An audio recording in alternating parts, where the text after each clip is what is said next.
તો આજે આપણે શૂટિંગ કરશું બધું નવી સેલ્ફી સ્ટિકથી. તો તમને આના મસ્ત મસ્ત શોટ બતાવી સાથે.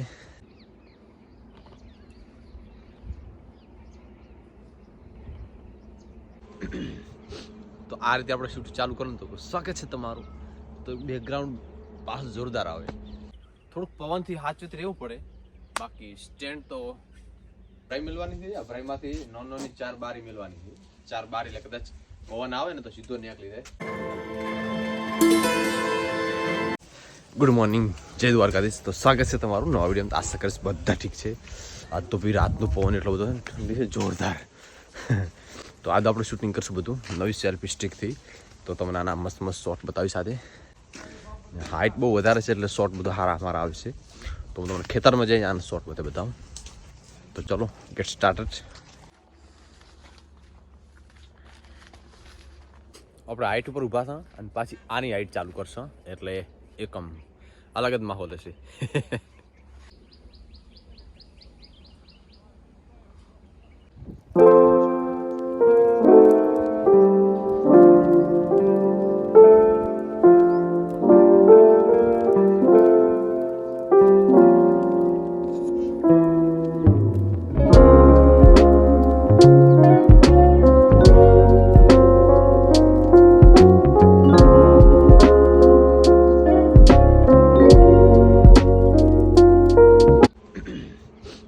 આ રીતે આપણે શૂટ ચાલુ કરીએ તો સ્વાગત છે તમારું.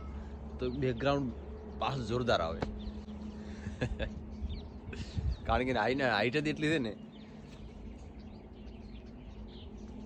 જોકે આ રીતે કાંઈ ઉપયોગ ના થાય કારણ કે વચ્ચેથી પછી ભાગવાની બીક રહે. પણ કદાચ ઊંચું રાખવા મળે તો સીધું સ્ટેન્ડ હોય ને તો ચાલે એમ.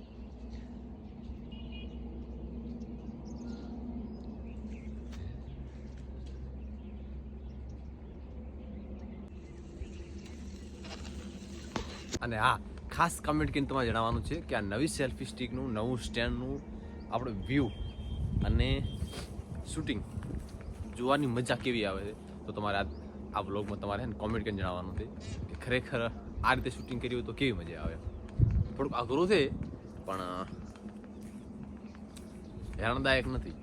તો આપણે ચાલુ કરશું આ ટાઈપ.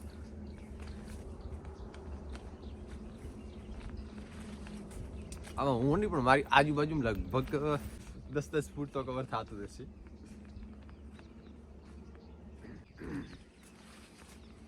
જોવાની મજા કેવી આવે છે એ મારે પણ જોવું પડશે. આ રહ્યો આખો વિડીયો કાલે રાતે એડિટ કરીશ ને તો કાલે હું પણ નજર મારીશ.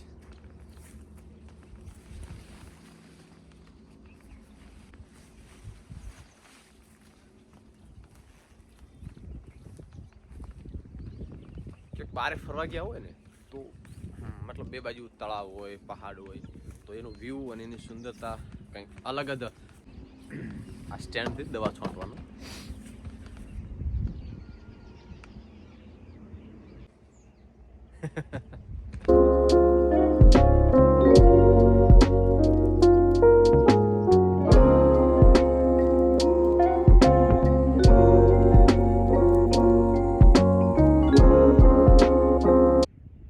થોડુંક પવનથી હાચવીત રહેવું પડે. બાકી સ્ટેન્ડ તો એક નંબર છે. વધારે પવન હોય ને તો પડવાની બીક રહે. બાકી મજા તો આવે. કારણ કે જ્યારે હું ફોન અંદર નાખું ને તો કમસે કમ હાઈટ છે ને મારી આટલી થઈ જાય. એટલી હાઈટ થાય.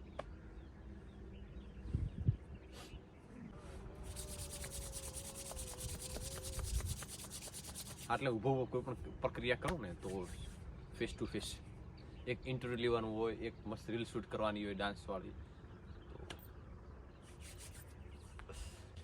ચલો હવે ઘરે તમને ને ઘરે જઈને આનો બતાવું શૂટ કરી ધાબામાં થતા નીચે. તો ચલો મારી ભેગા અહીં ઉભા શું ભેગા આવશો ભેગા. ચલો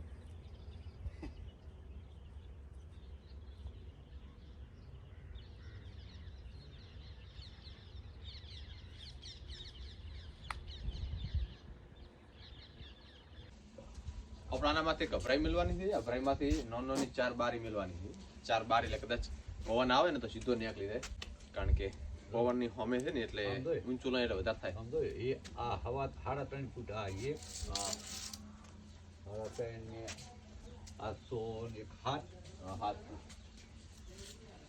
7 ને 8:30 7 8 9 10 સાડા 10 થઈ ગયું. 10:30 હા તો સાડા 10 ની થઈ ગઈ ને. 10:30 હા એક આ બાજુ આપી એક આ બાજુ આપી કરો ઈ બાજુ એ આ સરપ્રાઈઝ માં છે બે ખેતરનો સામાન છે ને ટ્રેક્ટર નો ઓજાર છે બધું માથ પીડો રહેશે થઈ રહ્યું ના કટે કેટલું ઘટ્યું 1000 ફૂટ હોય તો જ આવે. એટલે હવા 10 ની બે થી થોડાક ભલે ને આ બાજુ થોડુંક વધે ઘટે શું હતો ઈ ચાલશે બાજુ રાખવાની, આ બાજુ બાકી રાખો. જમી બાજુ ઈ બાજુ હતો નહીં થોડા ઘણું બાકી તો નુકસાન થોડું છે અને બારી 4 દે 1 2 3 ને 4 બારી એટલે હવે બધી નીકળી જાય. આનું પેલું કરો આનું શેનું આનું શું વાત કરો રવિવારની દાડે અહીંથી વતેથી વાટી પછી ઓલી છોડી ગયો તો ચાલે કશું આવી જાય. આ માલ સામાન આવશે રેત પછી સિમેન્ટ બારી બધી બાકી પ્લેટ બધું આજે આવી જશે.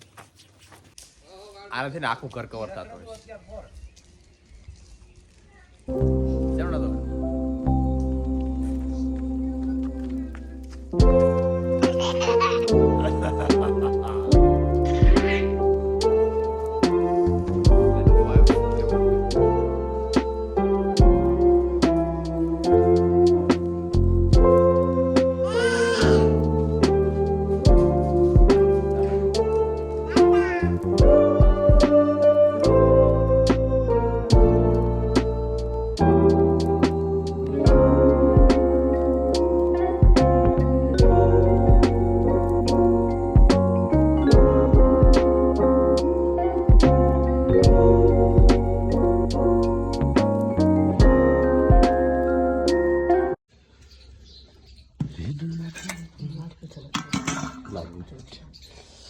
બસ ના લીધું ને હવે ખાઈ લઉં. ટ્રેક્ટર આવે હું એને લાવ દે રૂલા ઓલું ટ્રેક્ટર આવે તો પછી ના આવે રહ્યું.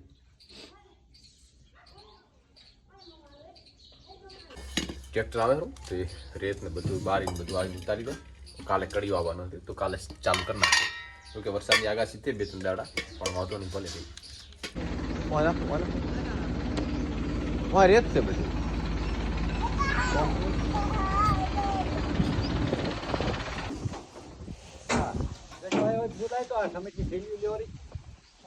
સમીર તો માથું ઉડી જશે. અરે પણ લેવી પડશે ને અત્યારે સમીર તો ભેગી ઉલાડી નાખવાનું. હવે ખાલી ઉરું લેવાનું થશે આવી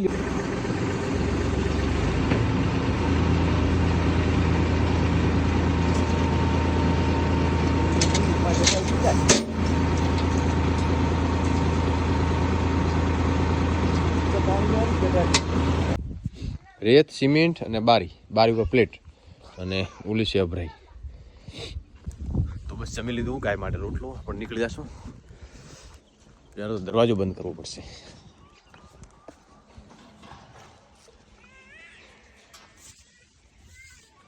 જો આવ્યો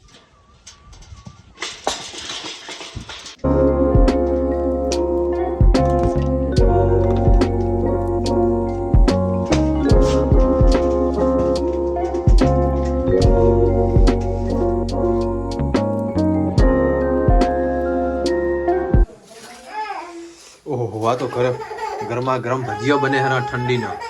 બબુ મને કહેવાય મમ બન્યું શું બન્યું મમ બન્યું ઓ લે તારા લે તારા આમાં લે આમાંથી ભોંગળો લે તારા હો ને કબલો તીખા છે ભોંગળો લે આમાંથી આ ચો અહીંયા મેલવાનું તો આગળ હવાનું ડ્રાય પડ્યું હતું આમ અહીંયા છે મેલ્યું ત્યાં લે તારા મને ટેસ્ટ કરવા દીધો હતી ગરમા ગરમ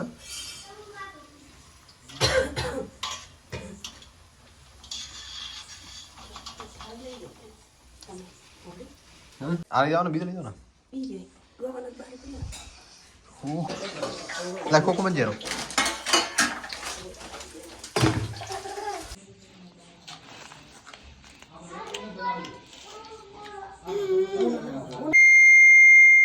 અહીંયા જગ્યા નહીં હો અહીંયા નહીં જવાનું માત્ર બિહારું નહીં હા તો મોલા કરો બરા તો બસ જમી લીધું ને થોડુંક યસ